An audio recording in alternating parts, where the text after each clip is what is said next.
Hello everyone, and thanks for joining in. My name is Daryl Duke, and today we're going to talk about how to get more from your investment in Atlassian Confluence. But first, I'd like to quickly introduce our company. Brikit is a Seattle-based company, and we've been an Atlassian expert partner, creating award-winning add-ons for Atlassian products since 2005. Now, our focus is helping businesses make better use of Confluence to connect people and share ideas. And this is particularly among non-technical users and also large user groups, even when they include technical users. Okay, so let's get back to our very important question. Because now that you've invested in Confluence or are considering it, you'll want to know how to get the most out of it. Well, Confluence is a super powerful collaboration platform. It's powerful because it was created for the most demanding audience imaginable, software development teams. And you bought it to help your people work better together. So, maximizing the return on your investment should be pretty straightforward. You just have to get more people to use it. And in fact, here is a totally scientific graph showing the relationship between user adoption and the return on your Confluence investment. So it's simple, right? Because the conventional wisdom says that since Confluence is such an awesome tool, you just have to put it out there and then people will use it, right? Well, maybe not always. Because the conversation I've had countless times with customers goes like this. I ask, do you use Confluence? And they say yes. And I say, terrific. Is that just the development teams or the whole company? And the response is usually, oh, the whole company uses it, pretty much everybody. Wow, that's quite an achievement, I say. And then I ask, so I'll bet your marketing department really loves it. And then they kind of say, well, maybe not everybody uses it. And after a few more go-arounds, it becomes very clear that while development teams use it like crazy, only small pockets elsewhere in the organization really do. Now, typically this represents about 10% of most companies, leaving about 90% of the value unrealized. So, what's the problem? Well, today I'm going to make an ambitious claim that there are 4 universal truths about normal people. And these are cultural issues, not technical ones. But first, let's talk about what I mean by normal people. What I mean by normal people is non-technical people, or more specifically, non-IT technical. And also, very large technical teams often behave the same as non-technical users, especially when Confluence is not already integrated into their daily work. So back to the universal truths. What are they? Well, the first one is that people are not comfortable in environments where they feel like they don't belong. The second one is that people connect with people and not tools, because collaboration is a human thing after all, and tools can only facilitate that. The third one you know already, and that's people don't like change, and I really don't think we have to discuss that a lot. And finally, people also don't like hard. Because if something's hard, we know that people will naturally try to avoid it. Now, these factors are not controversial, and it's easy to see these forces at work within ourselves and others. And considering them with respect to technology, it's no wonder user adoption rates can be so low. But there's good news, because once we recognize them, we can address those cultural factors head on. Now, to do so, today we're going to look at 5 powerful strategies that you can use. Now, I don't have a magic wand, and these are not silver bullets, but with a little effort and the right tools, you can be very successful and move that 10% adoption rate a lot closer toward 100. So let's dive in. Okay, the first and most important strategy we have is to make sure that your people feel like they're already part of the solution. Now, this is because people are tribal by nature, and they make snap decisions about whether something is or isn't part of their organization, or their family, or community, or sports teams, or whatever. You get the idea. Now, that snap decision is both a danger and an opportunity, because if it's done badly, users are turned off and disengaged from the outset. And once that happens, we've lost them. But if we do it right, users will behave as if they've always lived there, and many will soon thrive. And also remember that people don't bond with tools, and users will experience technologies, even great ones like Confluence, as a tool, even pasting your logo on and washing it with a color palette doesn't really do the trick. But fortunately, we do have a powerful weapon that can help us, and that's graphic design. Because the solution is to make Confluence appear seamless with the face of your company. Well, what do we mean by that? Well, we mean the face that your marketing department has already invested heavily in creating and promoting. It's how the general public, as well as your employees, see your company. Now, this face can easily be seen by looking around your physical office, as well as your website and printed materials, advertisements, event promotions, and so on. The goal is to make your people experience Confluence as part of the organization to which they already belong, rather than as a complex tool or a foreign body. And if you can do this, an added bonus is that the perception of change is minimized, since the new system already feels familiar even before they start to interact with it. Now, to achieve this, we like to use ThemePress, which is our add-on that transforms Confluence to make it easy for anyone to share information and ideas. Let's look at some examples. But first, we'll start with Confluence out of the box. Now, by default, users land at the dashboard, which provides access to all the spaces, shows you what's new, and lets you search, create content, configure what's interesting to you, and a whole lot more. It's powerful, but new users probably aren't going to have a tribal bonding experience here. Now, a great way to address this is with theming. And these next several screenshots are also Confluence, but now using ThemePress. The first is an intranet design that feels like a simple website and shows how strongly designed Confluence can be. What's your first impression? Is this more inviting than the dashboard? We think so. Now here's a site done by Precipio, our US partner based in Austin. Their design is good enough for both internal and external use, and here they're using it for their website.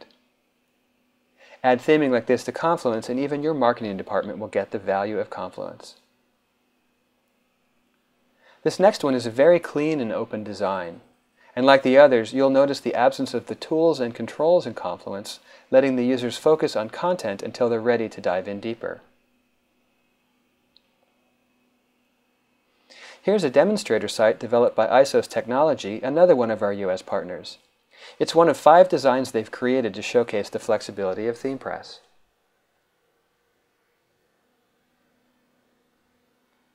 And from our partner BCom in Zurich, here's a high-energy design they created to support their World Web Forum conference earlier this year.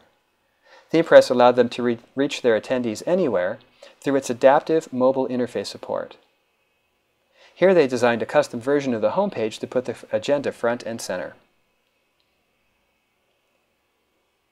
Another partner, Ambientia in Helsinki, created this sophisticated design for their upcoming Atlassian Nordic conference.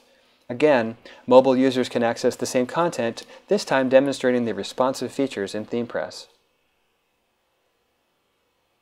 And finally, here's an information-rich landing page with a user-centric design that strongly represents the identity of the college. As you can see, ThemePress adds unparalleled design flexibility to Confluence. What you can't see from the screenshots is how ThemePress makes this easy to do without any coding or hacking HTML or CSS. It's all done in the ThemePress Designer, which gives you complete control over virtually every element, turning Confluence into a powerful tool for graphic designers, not for programmers. Okay, so that's how you can make users feel at home in Confluence. Let's get back to our strategies.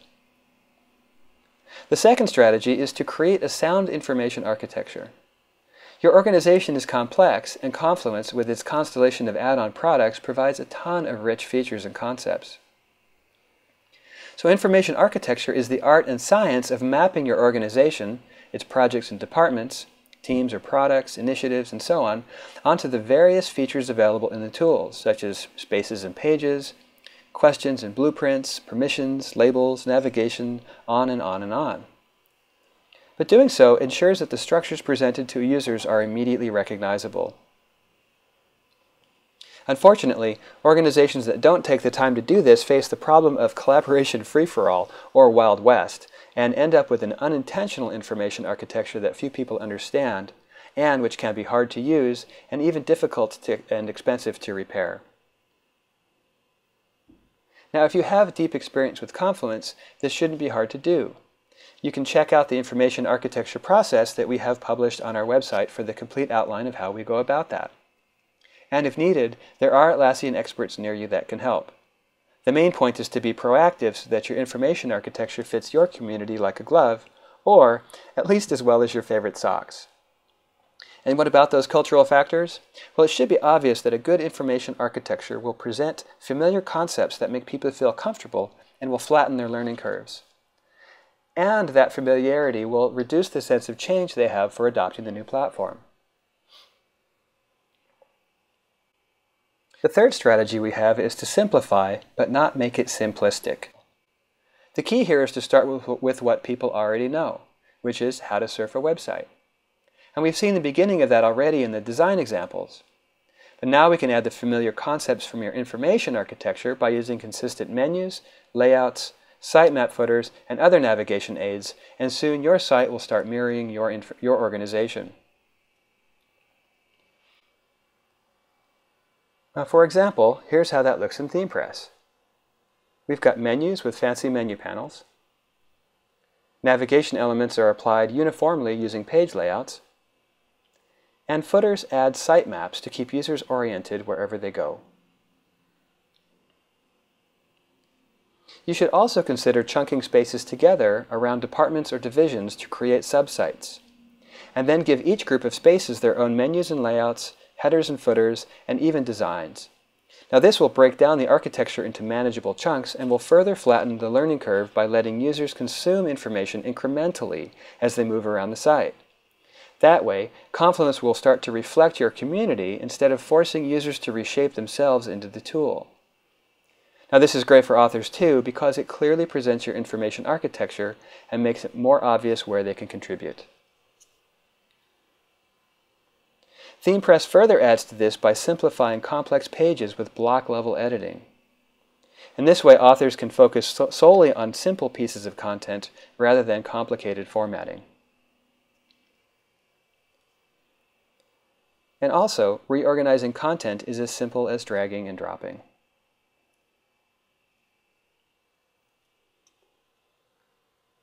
Okay, that's one way to make it simple. Let's move on.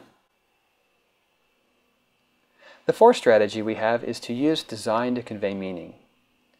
Because even with a good information architecture, in some places there will still be a lot of complexity to present to users. But through graphic design, you can use nonverbal ways to reduce apparent complexity without dumbing things down. And not only is drawing attention to specific elements attractive, but it also visually prioritizes information for your users. You'll want your designer to create templates for authors to use, which provides consistent design language that is easy to apply and adds cohesiveness to your site. Now, this isn't a job for a system administrator or programmer, but a trained graphic designer working in concert with your content owners. Here's one more example built with ThemePress, where the elements on complex pages can be designed in almost endless ways without code, and you can use your color palette and images attached to pages for neat effects. Notice how design draws your eye to the most important elements first, yet allows the rest to play a strong supporting role.